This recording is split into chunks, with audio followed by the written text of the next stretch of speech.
All right, it is time for a September wrap-up. I read 16 things. It was like 5,800 pages. I'd have to look at my stats, but I think that's one of the biggest page months I've ever read. Now, it's not my best quality reading month. I think, on average, most things were 4 stars, which is fine, but not as many new 5 stars. I actually don't know if there were any new 5 stars this month, but it was a good quality month in that everything was very good, but there were no really new favorites that I can think of right now.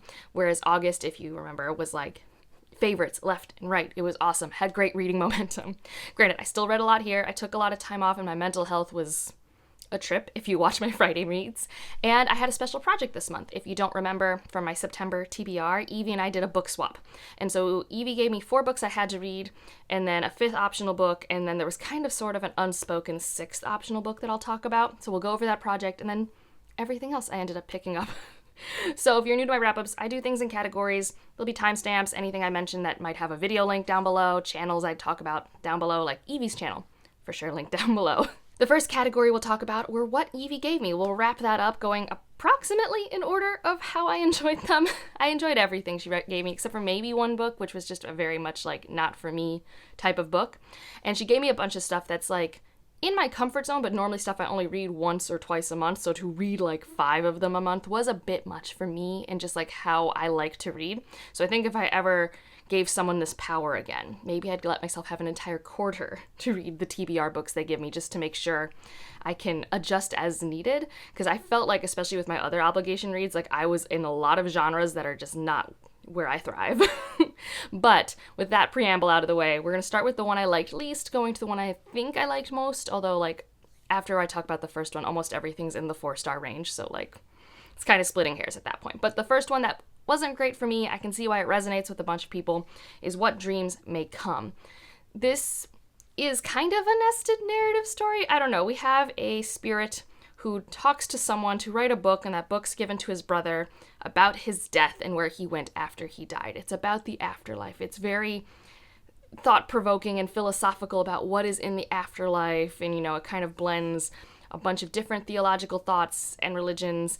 It's interesting. It's an interesting thought experiment. It's not my kind of thought experiments. I don't think about the afterlife a lot. It's not a question that I think about or interests me, but it interests a lot of people, so I get that. I also really couldn't get behind the key romance of this story. This man who passes away leaves behind his wife, and they are apparently like the couple. But there's just like there was something so passionate about their relationship that I found to be almost toxic. Like, I don't know, it rubbed me the wrong way, but I could also see it coming across as really romantic and powerful to other people. It just depends on what you bring to the story. So I think the combination of this not being a thematic focus I care about, and me having to figure out why I care about the motivations of my character when I don't care about the romance or his partner, and like that's basically all of his motivations, it was kind of a struggle for me. I still like a good read. I thought it, you know, it was nice to read it. I prefer I Am Legend by this author. That's really all I have to say. It's just like literally the definition of this was not for me. The next one is also more philosophical, and I did like it more. Like I said, this is 4 stars. I don't like it as much as her other work. Again, kind of a theme, and that's The Fourth Island. I really loved All the Horses of Iceland that I read earlier this year. It just really was the perfect type of historical fantasy folktale that I love. This is, again, like I said, more philosophical, thoughtful. We have this secret forgotten island that is among all the islands off of Ireland. And here everyone has a cable knit sweater associated with where they're from. And one day a man comes on shore with a cable knit sweater that nobody recognizes. And kind of there's this lore around this sweater, and then what happens to someone who ended up in the house with the sweater, and we find out there's this island where all the lost things go, and the repercussions of despair and how that can spread to people. Like I said, it was just very thoughtful and thematically focused, not very character focused. I thought the world was interesting, but it wasn't my favorite compared to All the Horses of Iceland. Like, even now trying to talk about it, it's like I don't actually remember really the plot focus. Like, its narrative directness was very meandering, which was fine while I was reading it. And it's a novella. It's a very short novella. It's not like you're stuck meandering for hours. It was like 2 hours. It wasn't that bad. But a lot of the themes just weren't resonating with me, and I think if they had, this would be actually a very powerful read because it's really beautifully written. I do think themes of loss and finding and how you deal with your internal despair without spreading it to others, I think those are important. Just didn't really land with me, and maybe I just wasn't in the right headspace when I picked it up. The next one is The Icarus Girl. I really like this one. I think this one really accomplishes its project, and the fact that it was written by like a 19-year-old is like stunning to me. So this is the story of a Nigerian British girl who goes to Nigeria with her family one summer and makes a friend. And it's kind of one of those, is this friend real? Is she not real? And then this friend is having bad influences on her. And it's also a great way of exploring what it's like to be a young person, like I think she's 8 or 9, doesn't really feel like she belongs because of her biracial identity, but also just who she is and how she thinks is not quite normal for her age. And so trying to figure out where she fits in there. They're trying to put her a year above in school and how that's working out. She has a complicated relationship with both of her parents and how we maneuver that. I thought it was all done in a very nuanced way. It also has these like really light horror elements that are just like adult Goosebumps vibes, I feel, where I'm just like, oh, that's creepy. And it's like, it's supernatural horror, like these light elements, and it has kind of one of those endings where I'm like, what did happen? So it had a lot of those vibes. I atmospherically really liked it. I actually really did like how it approached all of its themes and following this character, but I love a precocious young character in literary fiction. That's one of my buzzwords for that category of literary works. And she was definitely that. I really enjoyed her, how she felt like a kid, how she could not question certain things because, like, of course magic is real, you know, like, but it wasn't like middle grade. Like, I'd never give this to like a middle grade reader. Like I said, there's some horrifying stuff in here and lots of repercussions for, you know, thinking certain ways. And it's a weird time. Like, if you're not someone who wants horror because you don't like horror books, but you want something atmospheric and spooky and literary, really recommend this. I am excited to read more by this author. Another one that's definitely spooky adjacent but not scary was Mongrels by Stephen Graham Jones. This is a very slice of life coming of age werewolf story. You know, casual, just, you know, right there on the shelf. Our unnamed protagonist we see him growing up, I think from like ages 9 to 15. He kind of learns about what it is to be a werewolf from these anecdotal stories from his family. You know, and some stories are told over the top and things like what they have to do to avoid dying, why they move around so much, what it means to be a werewolf. And although it's about that fantastical experience of being a werewolf and he wants to become a werewolf, he just has not shifted yet, it's also about identity. It's also about just growing up. It's about families who have to move, that cannot settle down. Like, it felt so grounded in reality, even though it's about a fantastical species of creature. I really liked it. Definitely an author I want to read more from. But I do want to say it's very slice of life. Like, there is like a climactic thing at the end of the book, but you're not going to be going through this book because of the plot. And it's very info dumpy. Like I was telling Evie, like, I'm really surprised you really like this book. You don't like info dumps. And I'm thriving on these info dumps. I give me more of this lore and information about werewolves, but a lot of it is just people telling other people how things go. Like, there's a lot of telling and not showing for a good amount of the book. There's also a fair bit of showing, but like, I'm just saying, I love an info dump, and there were plenty in this book, so. But plot's not going to be why you're there. Even characters, like, you have this young man and his aunt and uncle, and you kind of get to know everybody, but it's also not the point either. I don't know, it was interesting. I liked it. Glad I read it, and I do have a spoiler vlog for my patrons if you want to join that, because this was also our buddy read of the month. And I think we have 2 more books for this part of the project. We have It Would Be Night in Caracas, and I do think my enjoyment of this is directly connected to the fact that I've been wanting to read Venezuelan literature for so long. Like, I don't actually think it's a perfect read. I actually think that there is some issues with where she chooses to spend time in the 2 timelines, because this is a story of a woman who lost her mother. She's in Caracas. Her home is being invaded.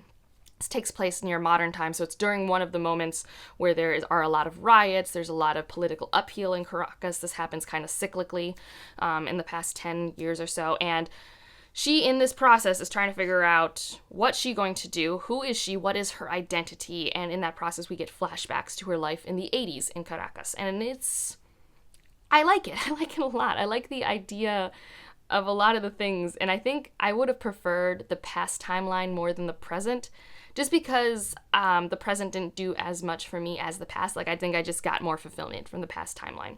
But that said, I enjoyed my time. There was so much familiar food. There was so much that I learned and got to contextualize, because there's just a lot about Venezuelan culture that I learn secondhand through my family.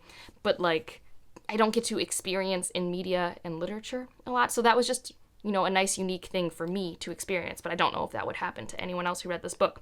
It is literary. It's not crime fiction. I've seen it on crime fiction lists, and I'm just like, that's not what this is. I don't know what crime fiction is, I guess, but this was literary. Like, I know what literary fiction is. This is translated literary contemporary fiction. That's what it is. And then the last one's a classic, probably one of my favorite modern classics, and that's Their Eyes Were Watching God. This is great, and one of the few books that's written in like historical American South that I do like. I have learned, and we'll talk about it in a minute, that this is just like a section of history that I don't have a lot of enjoyment reading, mainly because it normally focuses, rightfully so, on the horrors of the American South, what we did to a whole group of people for capitalism and the rights that they were not had. Like, no matter when you learn about the American South in American history, horrible things. And I think I just don't enjoy that because for me it's not cathartic, and I don't learn new things because I have done a lot of nonfiction research, so to read it in my fiction is just, it's not enjoyable to me. But this, although, yes, there's segregation, yes, there's racism. We're in Florida, in the South, right after, like, 20 years after Reconstruction. So, like, obviously there's some white supremacy on the fringes of this story. But at its core, it's about this woman and her trying to find her identity as a woman in this time and a fulfilling relationship and path for herself within the Black community. It's a focus just on the Black community, and it's not necessarily about these communities' struggle because of the white man. It's her struggle as a woman in a Black community trying to figure out what she wants to do, and I really enjoyed that. And it was, you like kind of know because it kind of has a nested narrative quality. I would say it's very loose, where she comes back from, I think it was Georgia, it might have been somewhere else in Florida, but she comes back home and she's very dirty because she was traveling a lot, and she's about to tell her best friend a story, and so she's on her own, and then we get her story from when she was a kid up to this point. And there is some tragedy in there, and I think I would have been hit even more if there was like this part of the relationship she had with her final partner that I just like could not get over. And I tried so hard to leave my modern brain behind because, this work not only was written in the 1930s, but takes place, I think, in like the 1880s or 90s, like I'm trying really hard to leave my modern sensibilities behind, but there's just like one scene where I'm just like, this is not healthy. I can't get behind this scene. So I think that made it a little difficult for it to really emotionally impact me at the end. But that said, it's still a very, very solid read. Beautiful writing. Like, it was one of those times where I felt like every metaphor was earned, if that makes sense. Sometimes I think metaphors and similes, authors can get a little overdone with it. Like, I'll notice them and I won't understand what they mean or whether they're here. Every word felt like it had a purpose, and I highly recommend the audiobook, especially if you don't like reading in dialect, because there's going to be Southern dialect in this book. Like, that's just how it is. And hearing it for me is always easier than reading it. And then, because I don't have, like, accents in my narrative voice when I read, so it's a jarring experience. My brain's not amazing at processing things. So the audiobook was phenomenal. I, like, immersion read it near the end, especially during the stressful scenes. If you've read the book, Oh, yeah, and stressful stuff at the end. I hesitate to talk about what it is because I don't want to, like, spoil things, but if you have any trigger warnings surrounding natural disasters, maybe look into that. I was a little unprepared, and it's one of the few things that like kind of can trigger me, so just be aware of that. But that was the Evie project. It went very well for me. It went horribly for her. I'll let her explain it to you if she ever does talk about it, but we did not have as good of a success rate in the reverse. And now we'll talk about just books that I had to read for book clubs because I didn't know how else to group these books. We have not scheduled it yet, but I do think mid-October is when we are going to be discussing Ace on Jess Owen's channel.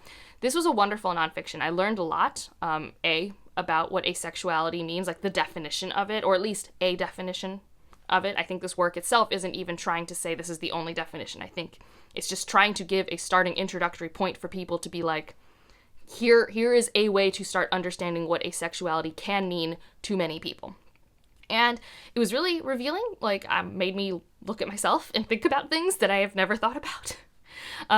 So I enjoyed it, and I enjoyed the approach that she took in creating this nonfiction. I think it perfectly does what it sets out to do, and that is to be kind of the introductory text with a keyword on introductory. I don't think this work is trying to be the ending point either.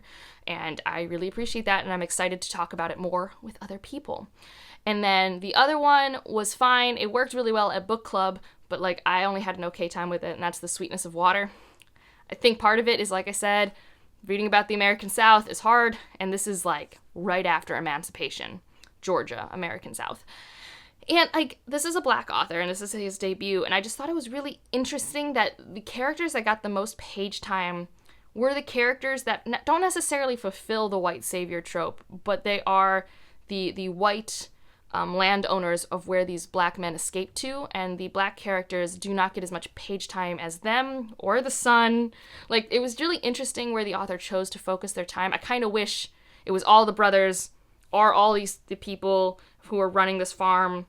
I don't know. I think there was a debut problem of we were spread too thin among perspectives, so I never got to feel fulfilled in an arc.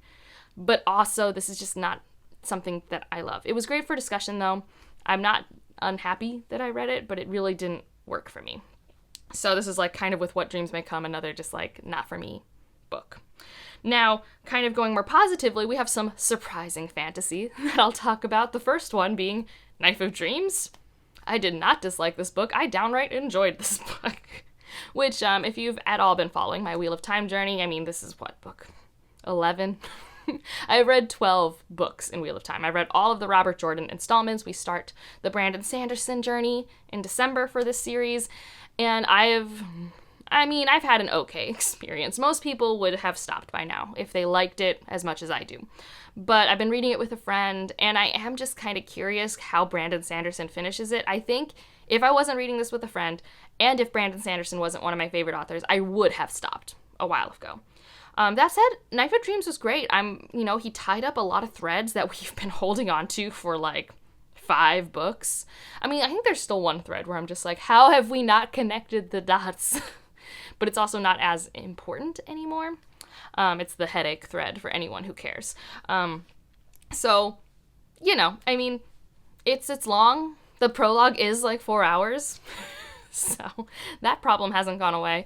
But I like that we tied up a lot of threads. I like where we have ourselves set up for the final arc of this story. And I am curious. And we brought up stuff that we really haven't talked about in a long time. Like, there are things that are brought up in this series that we just don't talk about for like 4 or 5 books at a time. And I'm like, again, I always say this, in terms of like the idea that the Wheel of Time, we have a tapestry and we have weaves. It's like, really, you should have talked to a weaver before plotting your story, because you should pick up threads more often than you do, because the tension is not good with the strings. But that said, I'm glad we picked up a lot of those threads, that we tied them off. It was a good time. I read it in like 3 days, which is the fastest I've ever read a Wheel of Time book that's this long. Part of it is I had a very long car ride when I started listening to the audiobook. And the other one is Fairy Tale by Stephen King. I still need to get this video idea out I want for it, discussing Fairy Tale and Nettle and Bone and what they both are doing in dark fairy tale genre space and what I like about one and stuff like that. But I have a very mixed experience with Stephen King. He's not one of my favorite authors. I've read I've read like 5 or 6 books by him now. And generally, I usually have at least a 3-star experience. So it's not like he's an author that I hate, but he's also an author where like I don't always get the hype. I'm just like, that was a book, and there were probably more words than I would have put in that book, but it was a book. That's normally my thoughts. And this was actually really great. It's still too long, for sure. Like, this book could have been like 150 pages shorter, for sure. But I listened to the audiobook, and I really liked Charlie, our main character, and like that was surprising to me. I don't think I've ever really liked, like I've rooted for, but I don't think I've ever liked a Stephen King main character. So that was fun. That was great. There was a lovely animal companion. I don't know, and I love dark fairy tale, but I do think the dark fairy tale part is the weakest part. Like the slice of life for the first third, I was just in it. I could read a whole contemporary novel written by King, I think. I'm sure he has one out there because he's written like 150 books. But like, that was great.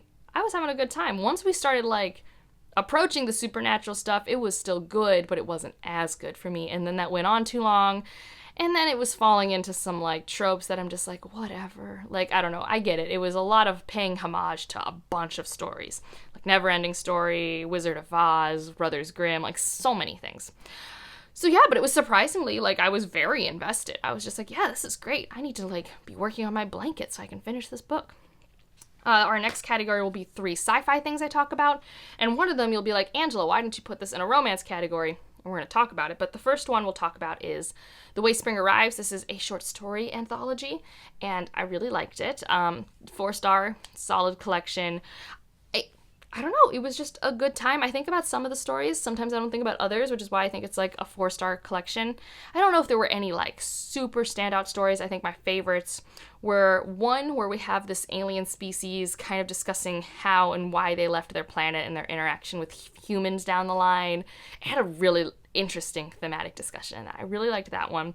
And then there's one at the end that really ties in modern technology and ancestry and kind of trying to prevent a human-caused disaster that I really enjoy. So, like, those 2 stand out to me. And in terms of some of the shorter ones, there's, like, this flash fiction that's, like, What Does the Fox Say? That I just thought was, like, a really fun time. Oh, there's one where, like, these flowers put on a show, and it's, like, kind of thematically haunting. So there's a lot of, I think, standout moments in this collection. So I do recommend it. I'm sure I'll nominate something from this for the Hugos because, yeah, it was a good time. Let's see. And then the next one is Null States by Malka Older. I'm already reading the 3rd book because I really like these books. But the first 20 to 30% of her books have been a chore for me. They're really hard because her characterization style is what I will call sparse. I'm not going to say that they're one note or one dimensional per se, and like the things they do make sense based off what I know about them. But you don't get to learn a lot about them. That's not the point. It's not a character-driven story, and you're usually given, like, 1 to 3 character markers to, like, let you know this is who this person is, and this is why you care about them. And it was jarring getting into this one, because I knew it was going to be about a side character that we met in the first book, Infomocracy. And I really liked this side character in Infomocracy. I thought they were great. They were a great splash of color and characterization in the first book. And then suddenly I start this book, and I've lost all of that color, for lack of a better word. And it took me, like, 40% of the book to remember who this character was, because it was, like, meeting them for the first time. And I have a pretty good memory when it comes to books. So, like, I blame it more on the character work than I do myself.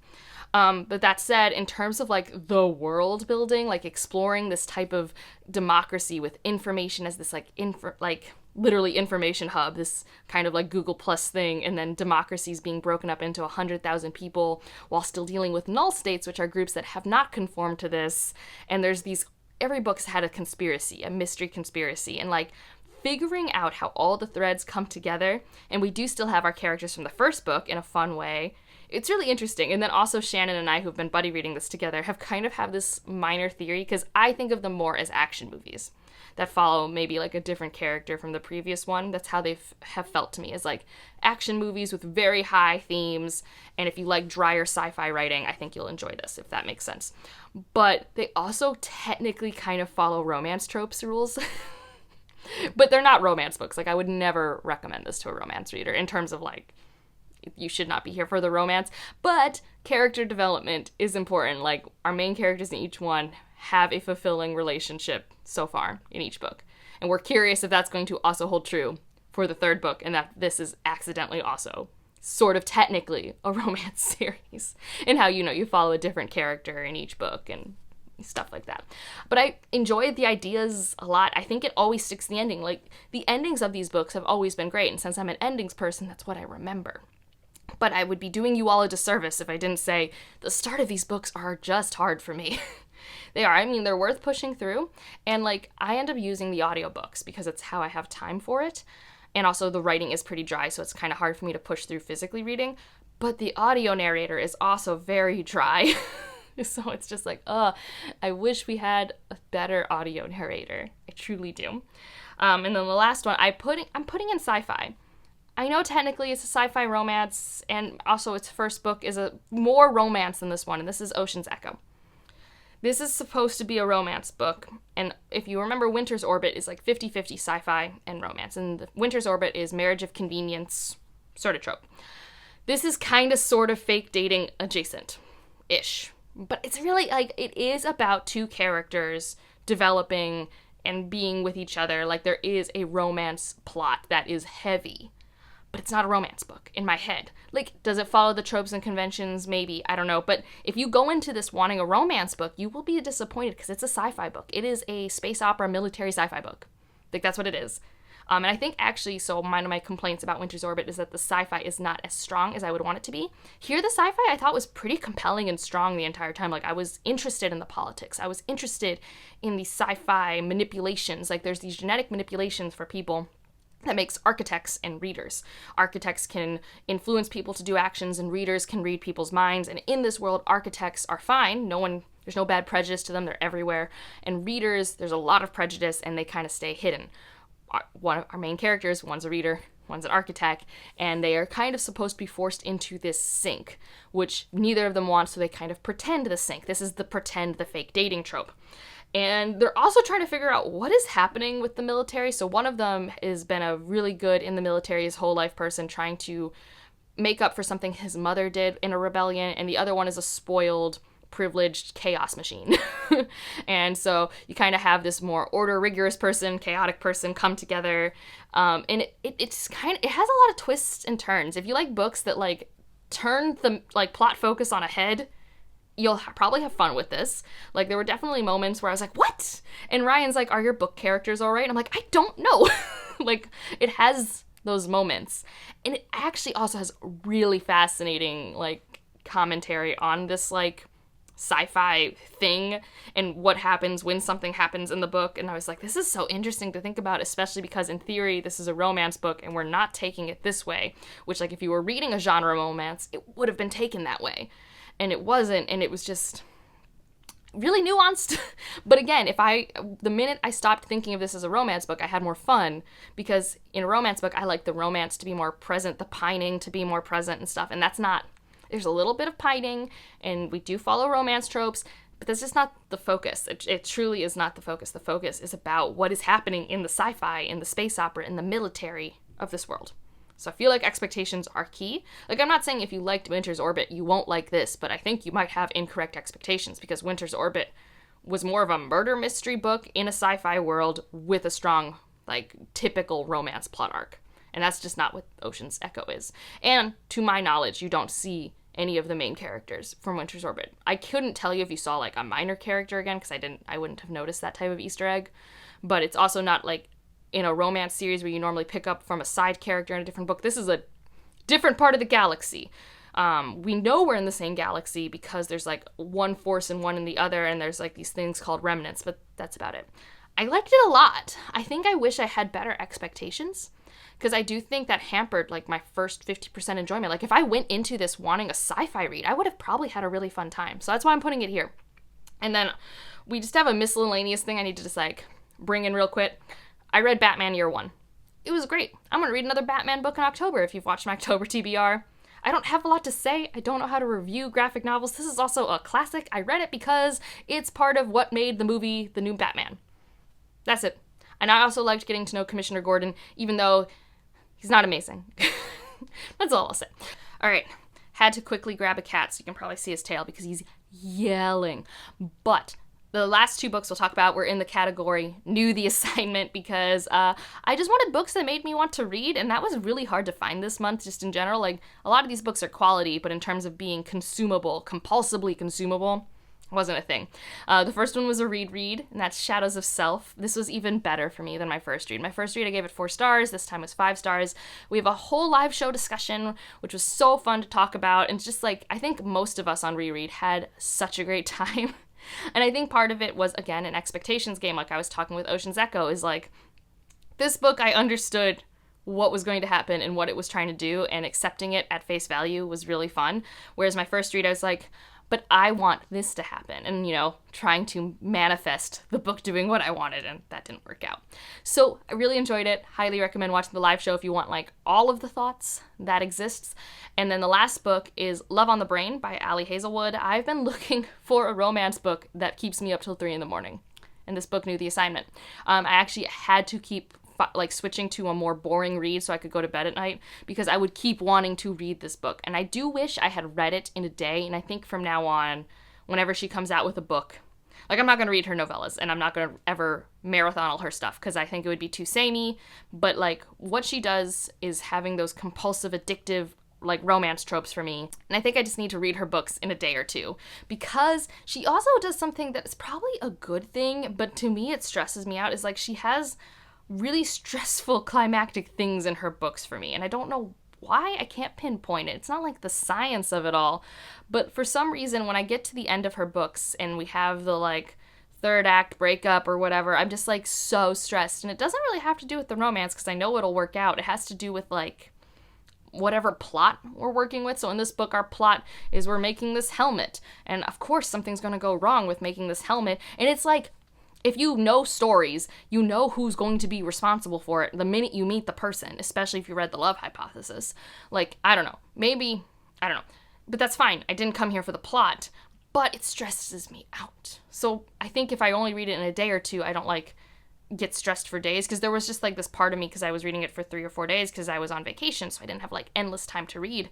And I was just like, how do you guys not know this is happening? I was just like kind of the horror movie syndrome of yelling at the screen, even though this is not a horror book, but it was kind of that sort of thing. But the romance part of it, the montages, I enjoy it. I enjoy how she paces and introduces romance elements in her books and the tropes of it. I liked Bee more than Olive in Love Hypothesis, but I do think I liked Love Hypothesis more than this, but probably because I was able to read Love Hypothesis in a day.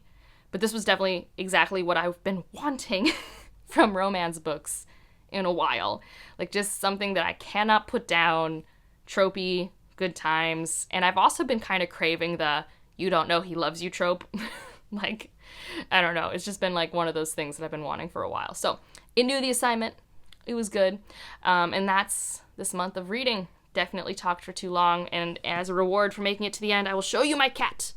Hey, Puta, you want to say hi? Don't act like you don't love the camera. He's just such a butt. Literally such a butt. We haven't been home for a few days, so he misses us a little bit too much. If you made it this far, what were your highlights of the last month of reading? And if you want to leave an emoji, leave, I don't know, what should they leave, Putao? Oh, he's so cute. Leave a cat emoji for my cat. He's really adorable. I wish I could show you guys how cute he is. He's like koalaing on my hand right now. But like if you liked it, subscribe if you want to, and I'll see you in the next one. Bye.